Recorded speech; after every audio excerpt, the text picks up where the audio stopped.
গৰমৰ দিনত আপোনাৰো শৰীৰৰ পৰা ওলাই নেকি দুৰ্গন্ধ? কিদৰে নোহোৱা কৰিব এই দুৰ্গন্ধ? সবিশেষ এই প্ৰতিবেদনত। গৰমৰ দিনত বহু লোকৰ শৰীৰৰ পৰা ঘাম ওলাই এক দুৰ্গন্ধৰ সৃষ্টি কৰে। বহু সময়ত ঘামৰ দুৰ্গন্ধৰ বাবেই বহু লোকে বহু ঠাইত অপ্ৰস্তুত হ'বলগীয়া হয়।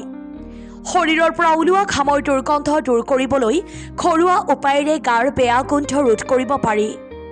অলপ মৌ গৰম পানীত মিহলাই গা ধোৱাৰ পিছত ঢালি ঘামৰ দুৰ্গন্ধ আঁতৰ কৰিব পাৰি। গা ধোৱা পানীৰ সৈতে গোলাপ জল মিহলাই গা ধুলে গাৰ বেয়া গোন্ধ আঁতৰে। নিমপাত উতলাই গা ধোৱা পানীৰ সৈতে মিহলাই গা ধুলে বেক্টেৰিয়া নষ্ট হয় আৰু গৰমৰ ফলত গা ধোৱা গোন্ধ হ্ৰাস পায়। নেমু ৰসত বেকিং সোডা মিহলাই কাষলতিৰ তলত লগালে দুৰ্গন্ধ আঁতৰ কৰিব পাৰে।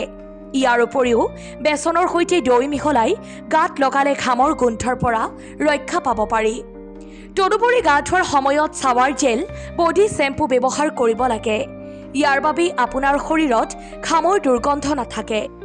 পদিনা পাত পিহি গা ধোৱা পানীত দি গা ধুলে দুৰ্গন্ধ কমে। নিউজ ডেস্ক ৰিপৰ্ট, অসম সংবাদ।